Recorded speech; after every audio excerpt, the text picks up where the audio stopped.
δυνατόν να έχει πάει 4 και 16 με. Μα γιατί τρίβεις τα χέρια σου? Χαίρεσαι με αυτά που θα πούμε, Όχι, γιατί κρυώνω. Παιδιά, έχει ανάψει τον κλιματισμό. Εντάξει, θέλω, έχει λίγη ζέστη έξω, αλλά έχει ανάψει τον κλιματισμό στους 15 βαθμούς. Κυρίες και κύριοι, θα σας βάλουμε στα ενδότερα αυτής της εκπομπής. Γεια σας, τι κάνετε, καλώς ήρθατε στο σπίτι σας ή και στην εκπομπή μας. Καλώς σας βρίσκουμε και ό,τι και αν κάνετε, ηρεμήστε, ξεκουραστείτε, γιατί θα σας αποκαλύψουμε τα δικά μας τώρα. Όλα αυτά που με βασανίζει. Πρώτα. Ωραία. Λοιπόν, βασανιστήριο πρώτο.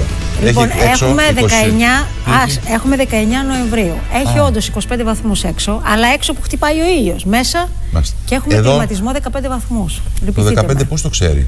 Πού το μέτρησε, με τι? Το νιώθω, ότι είναι 15 βαθμούς κρυώνω. Λοιπόν, δεν έχει τέτοιο ρολόι που μετράει τη θερμοκρασία. Πρώτον. Δεύτερον, έχουμε τουλάχιστον 40 προβολής 50. Αυτοί βγάζουν μια θερμότητα. Κάθε μέρα γίνεται αυτή η ιστορία. 40 προβολής 50 θα βάλει στο σκηνοθέτη να του ξαναδείξει, όπως χθες έλεγες για το μεγάλο πλατό και το μεγάλο πλατό. Βεβαίως. Μέτρα του έχει ποτέ μετρήσει. Ναι. Λοιπόν. Εντάξει, είναι, αλλά δεν είναι και για 15 βαθμούς. Λοιπόν, όταν ανάβουν αυτοί οι προβολείς, δεν ζεσταίνεσαι? Γιατί έρχεσαι εσύ με το καλοκαιρινό του Ιουλίου? Θα απαντήσω. Ναι. Επειδή είναι έξω λοιπόν πολύ καλοκαιρινές ημέρες, εγώ θέλω να εξακολουθώ να βάζω άσπρα. Δεν θέλω να περάσω στα σκούρα χειμωνιάτικα. Θα φορέσω ρούχα γιορτινά. Χάσαμε τις προβολείς. Ξαναδείξτε μας λίγο τις προβολείς, τους ωραίους. Να. Δεν είναι αυτοί. Είναι άλλοι τόσοι. Ποιος κύριος είναι στο Γερανό, να πούμε και το όνομα του συναδέλφου που είναι στην κάμερα, Γερανός? Που υποχρεούται στα καλά καθόμενα να δείχνει τις προβολείς. Λοιπόν. Πείτε μας το όνομά του. Ο Δανίλ. Ο Δαβίδ. Πολύ ωραία. Ευχαριστούμε πάρα πολύ τον κύριο Δαβίδ. Να, τόσο μεγάλο και υπέροχο είναι το στούντιο. Και είναι άλλοι τόσοι, δεν τους βλέπετε. Και τέλος πάντων το θέμα, τι θέλεις τώρα, να κλείσουμε τον κλιματισμό? Όχι ακόμα. Τι θες? Άμα κλείσουμε τον κλιματισμό, θα αρχίσει να βγάζει τα ρούχα τα νέα. Αφενός θα κρυφθώ. Είχαμε αναγκάσεις να φέρνω εδώ πετσέτες και να σκουπίζουμε μες στον κόσμο. Δηλαδή, εντάξει, σου επιτρέπω. Μέχρι τέλη Νοεμβρίου όμως ο κλιματισμός. Μετά δεν θέλω. Τι πάνε να πει δεν θέλεις? Το Δεκέμβριο θα έχουμε κλιματισμό 15 βαθμούς. Ωραία, λοιπόν, να βάλουμε ρεφενέ. Να κάνουμε ένα χώρισμα εδώ. Εντάξει, που από εδώ θα έχει ζέστη και από εδώ θα έχει. Και θα μιλάμε με. Πώς το λένε, με ενδοεπικοινωνία. Όχι καλέ, δεν θυμάσαι παλιά που μιλάγανε με ποτήρια. Από τώρα στο άλλο. Έτσι θα μιλάμε. Όχι, με walkie-talkie. Έλα, Ελένη, πώς πάει η εκπομπή? Λοιπόν, σήμερα να πούμε ότι είναι 5η 19 Νοεμβρίου. Το είπαμε πάλι. Και είμαστε πολύ χαρούμενοι. Το είπες εσύ στην αρχή αυτό? Όχι, το είπες εσύ προηγουμένως. Α, ξεχνάς. Είπα ότι ποια ημερομηνία είναι, δεν το είπα ποτέ. Ξεχνάει. Και επίσης μας φωνάζουν την εκεί 20. Έχετε δίκιο, κυρία Ζέρβα, έχετε δίκιο. Αλλά πάντως έχουμε μια ευχάριστη και χαρούμενη διάθεση, γιατί το πρώτο θέμα που διαβάζουμε μας ανοίγει την ψυχή. Γιατί κοίτα να δεις πως σε εποχές δύσκολες, κρίσης, ανέχειας, μιζέριας, δυσπραγίας γενικά, υπάρχουν άνθρωποι που βγάζουν ένα καλό εαυτό για τους ανθρώπους μας που έχουν ανάγκη. Που είναι οι άνθρωποι με ειδικές ικανότητες. Εγώ έτσι τους λέω αυτούς τους ανθρώπους. Είναι. Οι φοιτητές μας, να εξηγήσουμε, που είναι στο Πανεπιστήμιο Αθηνών, μακάρι να πάει σε όλα τα πανεπιστήμια, μακάρι να αυξηθεί και στο Πανεπιστήμιο Αθηνών. Είναι μια ομάδα λοιπόν ανθρώπων, θα δείτε και είναι και πολλοί, που βοηθούν επίσης πολλούς φοιτητές και φοιτήτριες που έχουν σοβαρά προβλήματα υγείας, να πούμε. Κινητικότητας. Όχι μόνο κινητικότητας, είναι και τυφλοί, είναι και άλλες παθήσεις. Έχουν σοβαρές αναπηρίες τα παιδιά και δίνουν έναν τρομακτικό αγώνα. Είναι ήρωες αυτά τα παιδιά. Δίνουν ένα τρομακτικό αγώνα. Καμιά φορά αυτά να τα βλέπουμε, και τα ακούμε. Σπουδάζουν και μάλιστα, όπως θα δούμε και από τους καλεσμένους, σπουδάζουν και δεύτερα πτυχία. Και σπουδάζουν.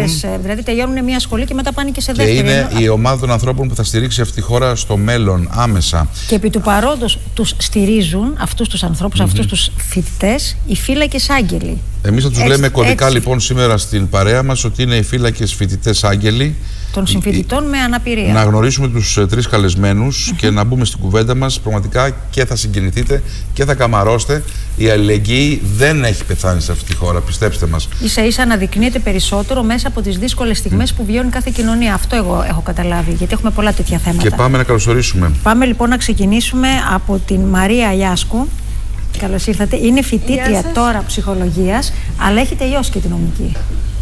Μαρία, γεια σου, καλώς ήρθες. Καλώς ήρθες, Γεια σας, ευχαριστούμε πάρα πολύ για την πρόσκληση. Μη μας ευχαριστείς, είναι καθήκον μας. Είμαστε η ΕΡΤ. Εμείς πρέπει να τα δείχνουμε αυτά. Να πάμε και στην άλλη κυρία. Είναι η Άννα Παρέα Αναστασιάδου, φοιτήτρια ιατρικής. Καλησπέρα. Μία εκ των αγγέλων των συμφοιτητριών της και είναι πάρα πολύ όμορφη και μπορεί να είναι άγγελος. Ευχαριστώ πολύ. Ελπίζω την διαγνώμη να έχει και ο σύντροφός της. Λοιπόν, και να πάμε και στον καθηγητή πληροφορικής και τηλεπικοινωνιών του Πανεπιστημίου Αθηνών, ο οποίος είναι αντιπρόεδρος της Επιτροπής Προσβασιμότητας. Είναι ο καθηγητής ο κύριος Γιώργος Κουρουπέτρογλου. Καλώς ήρθατε. Ευχαριστώ πολύ. Και θα έλεγα να μας βάλετε μία ομπρέλα στο θέμα.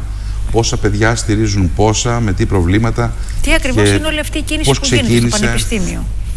Στο Πανεπιστήμιο έχουμε μία μονάδα. Μιλάμε για το Πανεπιστήμιο Αθηνών. Το Καποδιστριακό, το Εθνικό και Καποδιστριακό Πανεπιστήμιο Αθηνών. Έχει μία μονάδα για την υποστήριξη των φοιτητών με αναπηρία. Από το 2006 επίσημα λειτουργεί σαν υπηρεσία του Πανεπιστημίου, διοικητική υπηρεσία του Πανεπιστημίου. Και προσφέρει μία σειρά από υπηρεσίες προς τους φοιτητές με αναπηρία. Είμαστε υποχρεωμένοι από τον νόμο όλα τα πανεπιστήμια να έχουμε τέτοιου είδους υπηρεσίες. Έχουν όμως όλα τα πανεπιστήμια? Έχουν ανάλογα με τις ανάγκες και τα αιτήματα των φοιτητών διαφορετικού τύπου υπηρεσίες. Δεν έχουν όλοι, γιατί δεν ορίζει ο νόμος ακριβώς τι να είναι υπηρεσίες. Άρα από ό,τι αντιλαμβάνομαι με αυτά που λέτε, το Πανεπιστήμιο Αθηνών έχει την πιο μεγάλη ομάδα. Έχει και τους περισσότερους φοιτητές με αναπηρία, ξεκινάει από εκεί. Έχει και ειδικά ενδιαφέροντα των καθηγητών, οι οποίοι έχουν ερευνητικό ενδιαφέρον ή ενδιαφέρον αντικειμένο. Άρα, για να φύγουμε από αυτό και να προχωρήσουμε στην ουσία, αν θέλετε, να πούμε ότι είναι ίσως στο Αθηνών για την ώρα, επειδή είναι και ο μισός πληθυσμός της χώρας βέβαια στην Αθήνα, είναι το πιο οργανωμένο, να πούμε. Έχει 50.000 φοιτητές αυτή τη στιγμή. Προπτυχιακούς ενεργούς φοιτητές, 50.000 και πάνω από 20.000 μεταπτυχιακούς. Λοιπόν, τα παιδιά που χρειάζονται βοήθεια είναι πόσα, είναι περίπου?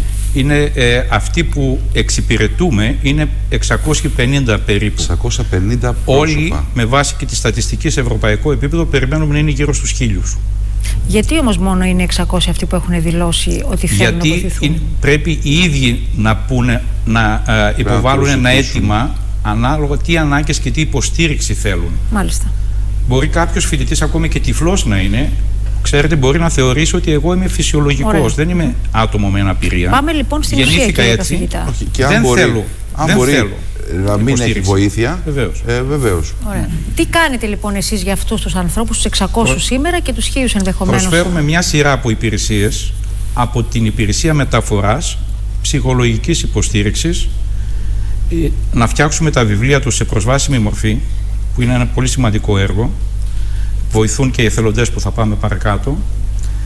Το να τους δώσουμε τεχνολογία για να μπορούν, ενώ δεν έχουν χέρια, να γυρίσουν τις σελίδες του βιβλίου, ή ενώ δεν έχουν χέρια για να γράψουν, να μπορούν με τις κινήσεις των ματιών ή του κεφαλιού τους να γράψουν και έτσι να συμμετέχουν στις εξετάσεις.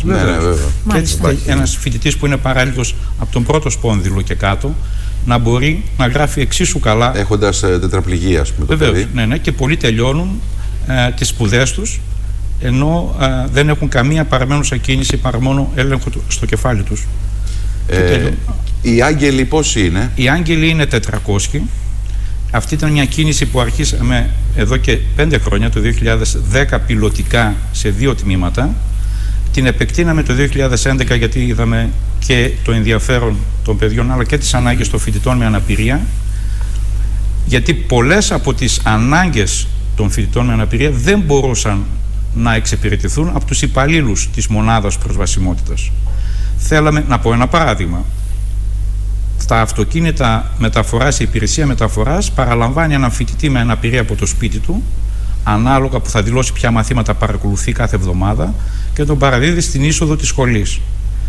Τις περισσότερες φορές χρειάζεται και ένα συμφοιτητή του, ο οποίος θα τον συνοδεύει έως την αίθουσα ή ακόμη και στην τουαλέτα ή σε χρειάζεται ένα συνοδό φοιτητή καθ' όλη τη διάρκεια που θα μείνει δηλαδή να παρακολουθήσει το μάθημα. Άρα θέλουμε, δηλώνει ακριβώς ότι θέλω εγώ, παρακολουθώ κάθε Τρίτη 12 με 3 ένα συγκεκριμένο μάθημα, αυτό το εξάμηνο, και εμείς πρέπει να βρούμε έναν εθελοντή και λέει ότι θέλω συνοδεία, δηλώνει ότι ζητώ συνοδεία. Που να ταιριάζει τέλος πάντων το ωράριο και πρέπει, του ενός με τον άλλο. Συνήθως είναι στο ίδιο τμήμα, παρακολουθεί το ίδιο μάθημα, δεν είναι απόλυτο αυτό, μπορεί να είναι και από άλλο τμήμα. Ναι, βέβαια. Και έτσι κάνουμε αυτό το πάντρεμα των αναγκών με τους εθελοντές. Να πω ότι τους εθελοντές επίσης τους εκπαιδεύουμε κάθε εξάμηνο, δεχόμαστε περίπου 50 καινούριους, περνούν ένα ταχύρυθμο σεμινάριο από το πώς συνοδεύω έναν τυφλό μέχρι το πώς πρέπει να χειριστώ ένα σύγγραμμα για να το κάνω προσβάσιμο. Αυτό το κάνουν οι φοιτητές, κύριε καθηγητά? Δηλαδή το σύγγραμμα μετατρέπεται σε προσβάσιμο με τη βοήθεια των φοιτητών? Όχι. Σε ορισμένες κάνουν ένα μικρό μέρος. Χρειάζεται και τεχνολογία, χρειάζονται και πράγματα που κάνουν οι υπάλληλοι της μονάδας προσβασιμότητος, αλλά δεν προλαβαίνουμε τα αιτήματα. Κάθε φοιτητής με αναπηρία, έντυπο αναπηρία συγκεκριμένα, δηλαδή δεν μπορεί να χειριστεί το έντυπο βιβλίο, ζητάει στην αρχή του εξαμήνου τουλάχιστον 5 συγγράμματα, παρακολουθεί συνήθως 5 μαθήματα, να γίνουν σε προσβάσιμη μορφή. Κύριε καθηγητά, να πάμε στα κορίτσια μας.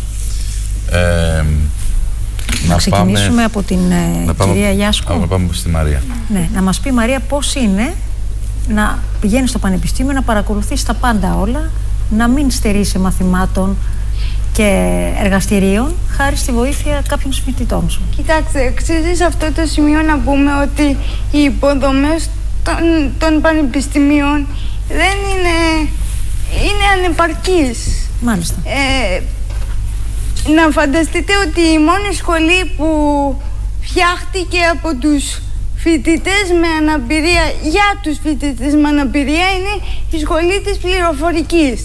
Αλλά όπως καταλαβαίνετε, δεν είναι δυνατόν όλοι οι έχοντες κάποια αναπηρία να σπουδάσουν πληροφορική. Δηλαδή, εντάξει, θα ήταν εξωπραγματικό. Μάλιστα. Αλλά από εκεί και πέρα, με τις υποδομές που υπάρχουν, ασχέτως αν θα έπρεπε να φτιαχτούν και να είναι καλύτερες, από πολλές απόψεις, από ανελκυστήρες μέχρι προσβάσεις στην αίθουσα. Να φανταστείτε, εγώ πολλές φορές πάω στο πανεπιστήμιο σε αίθουσες που αναγκάζομαι να είμαι στο πάνω μέρος, στη γαλαρία που λέμε. Μάλιστα.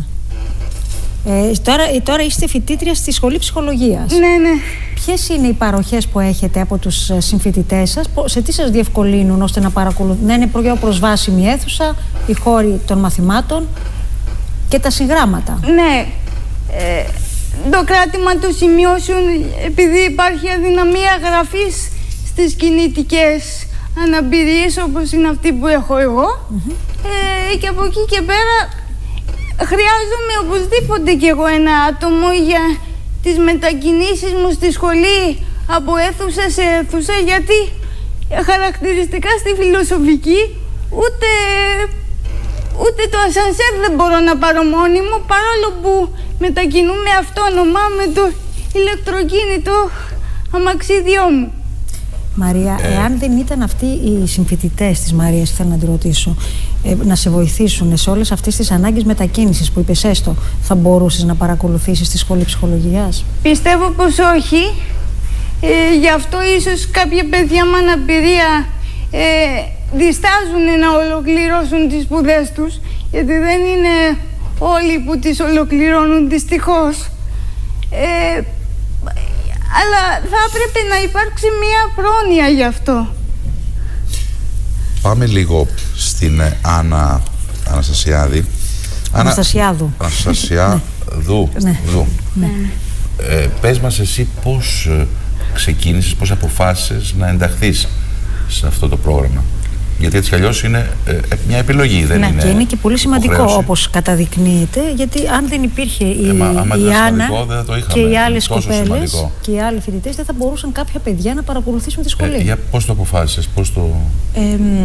εσύ σπουδάζεις πού? Ιατρική. Εδώ στην Αθήνα, στο Καποδιστριακό Πανεπιστήμιο. Σε ποιο έτος είσαι? 4ο. Μπράβο. Και... Είδα την ανακοίνωση για την κατάρτιση των εθελοντών εκείνο το εξάμηνο πριν από 2 χρόνια στην ιστοσελίδα της γραμματείας της σχολής,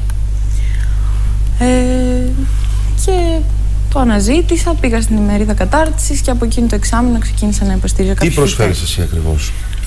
Μέχρι στιγμής έχω υποστηρίζει 6 φοιτητές. Σε θέματα μετακίνησης? Σε θέματα μετακίνησης, ένα παιδί με τύφλωση και ένα παιδί με μερική απώλεια όρασης. 2 παιδιά με μερική απώλεια όρασης. Μετά έχω υπάρξει βοηθός γραφής, πάλι σε ένα παιδί που χρησιμοποιούσε αμαξίδιο. Και έχω κάνει και τη μετατροπή σημειώσεων ενός μαθήματος σε προσβάσιμη μορφή. Πάλι για ένα παιδί με τύφλωση, απλώς δεν το έχω βοηθήσει στη μετακίνηση. Αυτό πόσο δύσκολο είναι? Καθόλου. Δεν είναι δύσκολο. Δεν είναι δύσκολο. Δηλαδή προσφέρεις από το χρόνο σου πόσο χρόνο, ας πούμε? Εγώ προσωπικά έχω επιλέξει να μην προσφέρω πάρα πολύ χρόνο μέσα στην εβδομάδα. Στην εβδομάδα, 1 με 2 ημέρες την εβδομάδα θα αφιερώσω κάποιες ώρες, αλλά έχει υπάρξει και εξάμηνο που έχω υποστηρίξει φοιτητές μόνο κατά τη διάρκεια της εξεταστικής περίοδου. Όπως μπορεί ο καθένας. Υπάρχει, Άννα, ωστόσο, δοτικότητα από τους συμφοιτητές σου? Δηλαδή υπάρχουν πολλοί που να προσφέρουν το χρόνο τους, τον έστω, τις λίγες ώρες που μπορούν? Υπάρχει ένα κενό εκεί στο θέμα της προσφοράς, οπότε ψάχνεστε να βρείτε κι άλλους συμφοιτητές? Υπάρχουν αρκετά παιδιά, απλώς πιστεύω ότι εάν υπήρχε περισσότερη ενημέρωση θα υπήρχαν ακόμη περισσότερα. Είναι θέμα ενημέρωσης? Ναι, νομίζω ότι είναι θέμα προώθησης της ύπαρξης της μονάδας. Υπάρχουν πάρα πολλοί. Είναι και διάθεσης, ας πούμε? Ή λέει κάποιος πολύ εύκολα, ελαφρά την καρδία, δεν προλαβαίνω τώρα, έχω τόσα δικά μου τρεξίματα. Το λέει αυτό ο κόσμος, αλλά νομίζω ότι όταν κάποιος καταλάβει πόσο λίγο χρόνο και κόπο μπορείς να διαθέσεις για να υποστηρίξεις. Πόσο σπουδαίο είναι αυτό που θα προσφέρει. Τι σημαντικό είναι αυτό που τελικά, προσφέρει. άμα η ύπαρξη της μονάδας προωθηθεί, το ποσοστό των φοιτητών, ακόμη και αν είναι μικρό επί των φοιτητών, τελικά θα είναι αποτελεσματικό για την. Δηλαδή, ξέρεις, Ελένη, βλέπω, ας πούμε, είναι 400 άγγελοι, να το λέμε, να συνόμεθα. Σε 600 παιδιά. Και 1000 που μπορεί να είναι κανονικά να και όπως λέει και ο καθηγητής μας, μπορεί να είναι όλα τα αιτήματα. Ακριβώς, μπορεί να είναι 1000-1100. Δηλαδή ότι ίσως με πολύ λίγη χρονική, θα λέγαμε, αφαίρεση από την καθημερινότητα, θα μπορούσε να είναι 1000 άνθρωποι που έχουν ανάγκη και 1000 άγγελοι ή και παραπάνω. Γιατί άγγελοι. Είναι πραγματικά συγκλονιστικό να μας λέει η Μαρία ότι δεν θα μπορούσε να σπουδάσει αν δεν είχε τη στήριξη αυτών των μαθητών. Και στο πρόσωπο της Μαρίας βλέπουμε όλα αυτά τα παιδιά και καταλαβαίνουμε που θα ήταν τώρα σπίτι της η Μαρία και θα καθόταν στο σπίτι της. Μα υπάρχουν πολλά παιδιά που είναι σπίτια τους. Οι δράσεις της μονάδας προσβασιμότητας και το κύριο μέλημά μου από τη στιγμή που κι εγώ είμαι μέρος αυτής της μονάδας, είτε επειδή υποστηρίζομαι εθελοντικά, είτε επειδή τυχαίνει πολλές φορές να πηγαίνω στις καταρτήσεις που κάνουμε στους νέους εθελοντές που τους ενημερώνουμε πώς είναι να διαχειρίζεσαι μία αναπηρία, τι ανάγκες μπορεί να προκύψουν. Νιώθω κι εγώ κομμάτι τους και γι' αυτό είμαι εδώ με στόχο μου και σκοπό μου να αποδείξω ότι μέσα από αυτές τις δράσεις που γίνονται με τη βοήθεια του κυρίου Κουρουπέτρογλου και όλων των φοιτητών με αναπηρία και των φοιτητών χωρίς αναπηρία, είναι ότι απλά δεν θα έπρεπε να υπάρχουν διαφορές. Μάλιστα.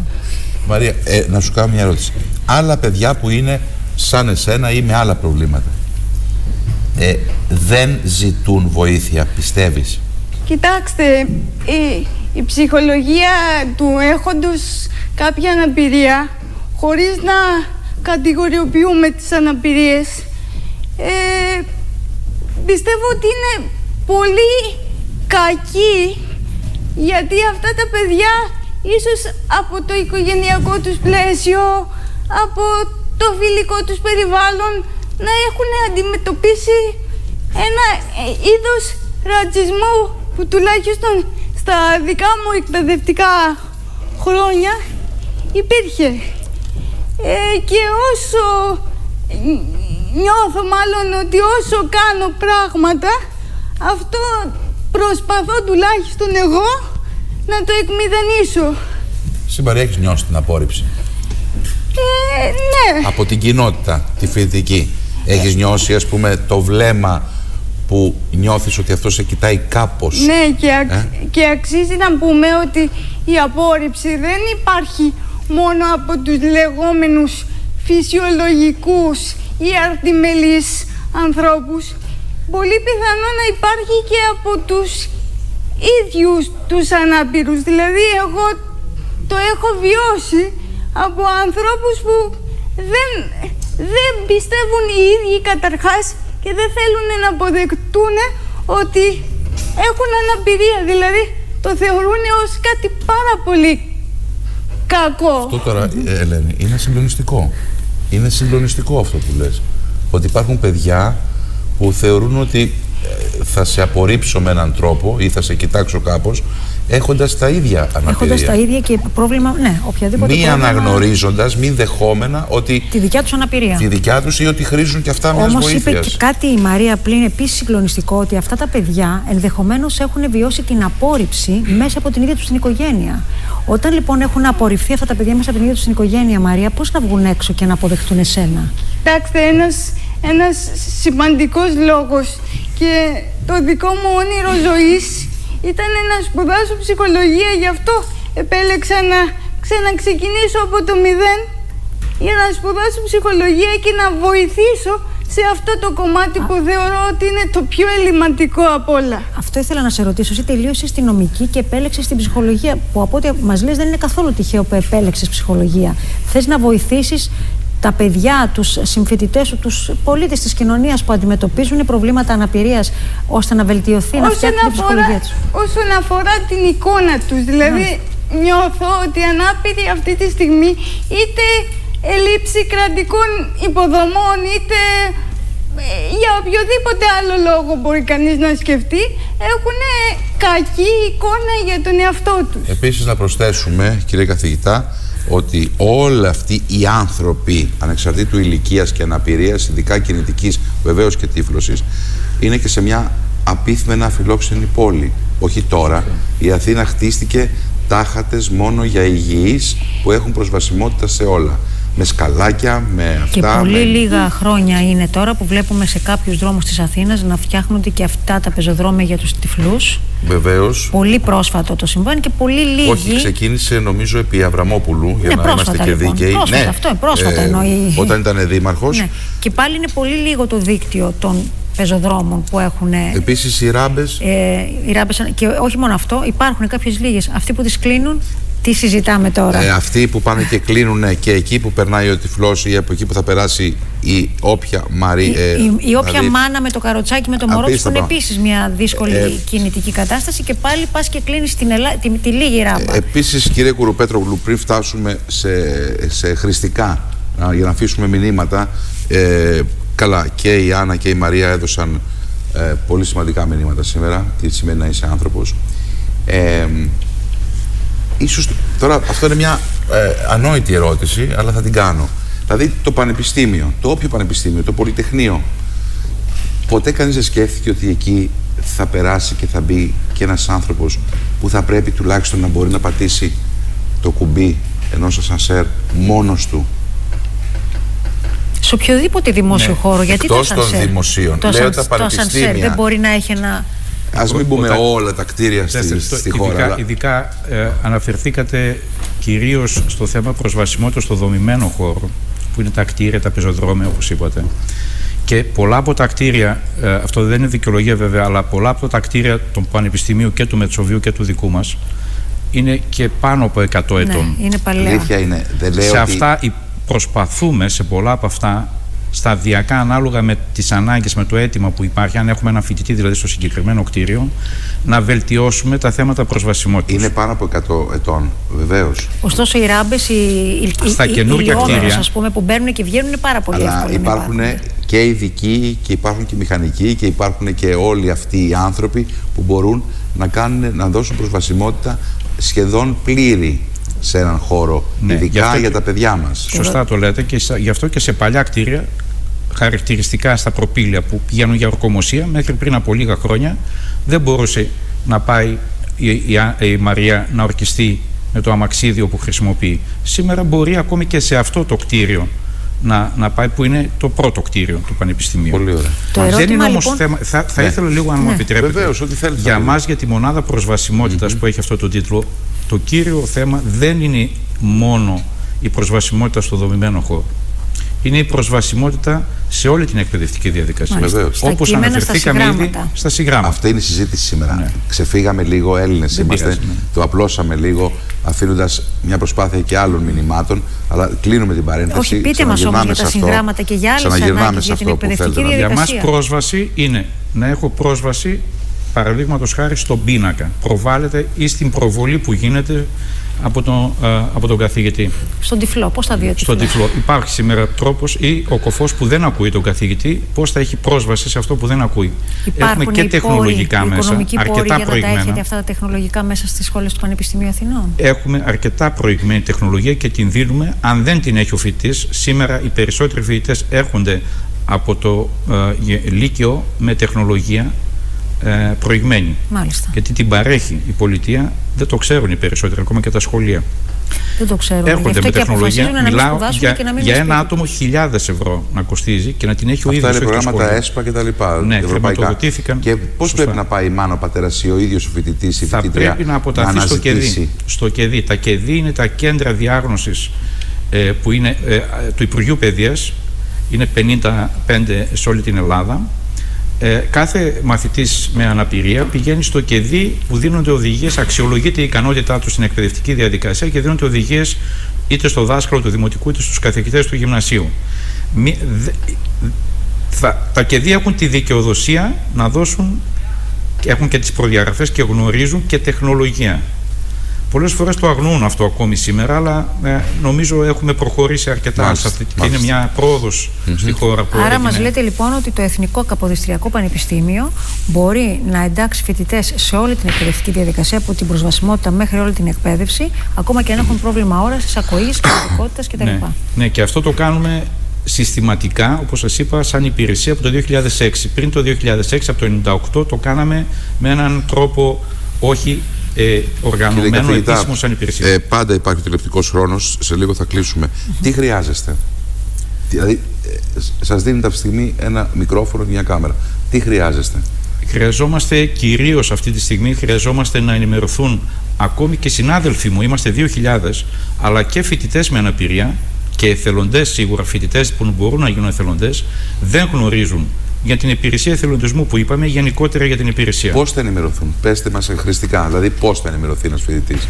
Μπορούν να ενημερωθούν από την ιστοσελίδα που είναι και του τμήματος. Σε κάθε τμήμα από τα 32 που έχουμε στο Πανεπιστήμιο υπάρχει σύνδεσμος στη μονάδα προσβασιμότητας. Αν ενδιαφέρονται μπορούν να μπουν στην κεντρική σελίδα του Πανεπιστημίου. Μάλιστα. Να κλείσουμε με μια τελευταία κουβέντα από τα κορίτσια. Βέβαια. Πες μας. Εγώ δεν ήθελα να έχω περιθώριο να κάνω ένα σχόλιο. Ότι δεν θα ήθελα να θεωρείται η συνεργασία ενός προπτυχιακού φοιτητή χωρίς αναπηρία με τη μονάδα προσβασιμότητας σαν μια φιλανθρωπική διαδικασία, αλλά κυρίως σαν... Ούτε καταναγκαστικό έργο. Καθόλου καταναγκαστικό έργο. Απλώς νομίζω πως είναι η συμμετοχή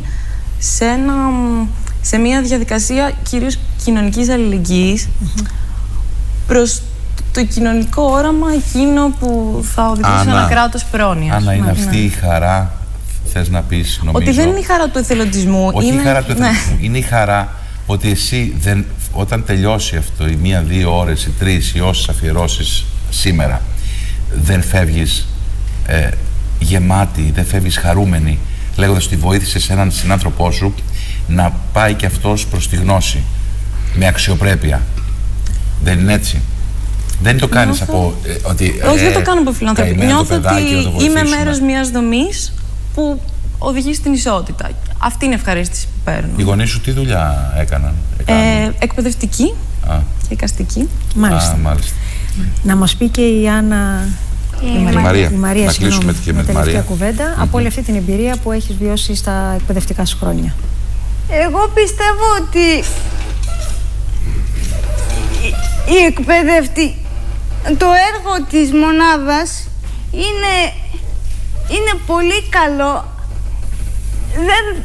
Επειδή κάποιους έχω δεχτεί πολλές κριτικές τώρα τελευταία με αφορμή το άρθρο που πρωτοβγήκε στο Έθνος για τον τίτλο που μπήκε και υιοθετήθηκε όσον αφορά τους φύλακες άγγελους.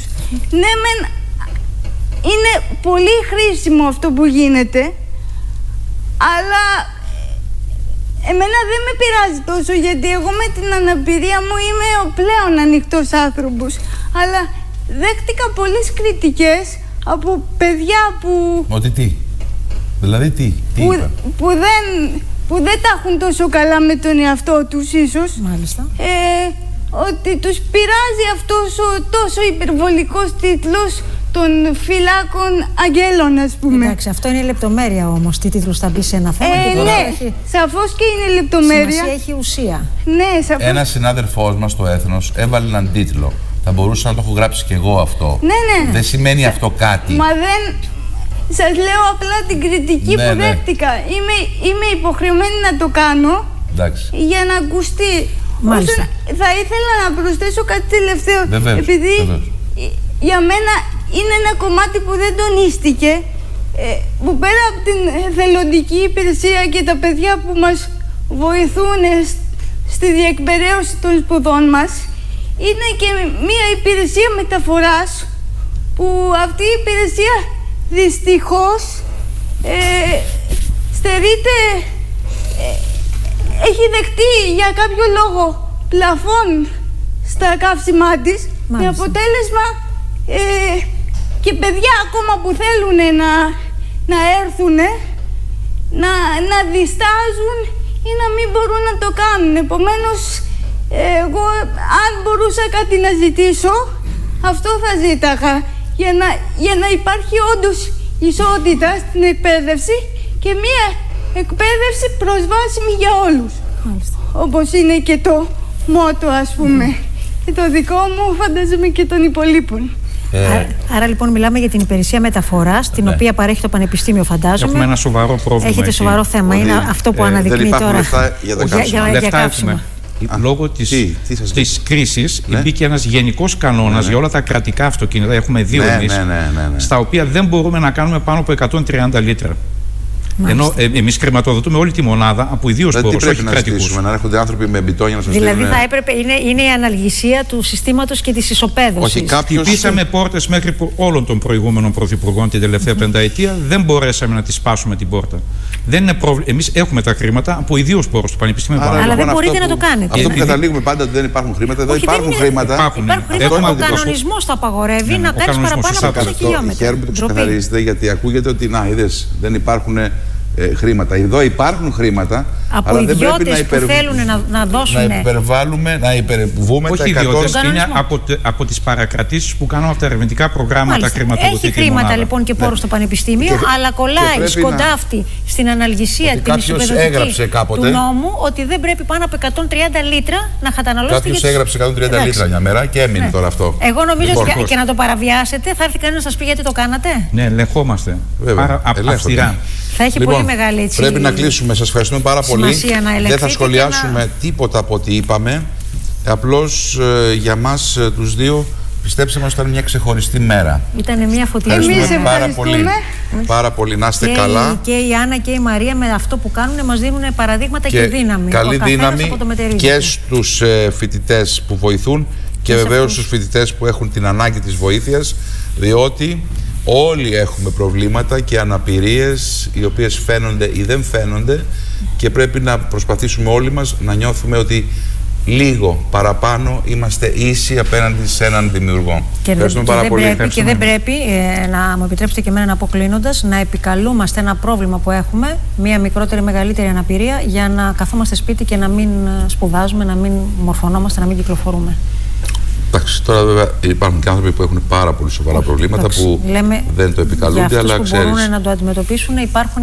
Πρέπει να ανοίξουμε τη καλά επιμαρία, τις ψυχές μας, να αποδεχθούμε τα προβλήματά μας και να πούμε βοηθήστε με και πώς το λέει και το Ευαγγέλιο, ότι ζήτα για να σου δοθεί.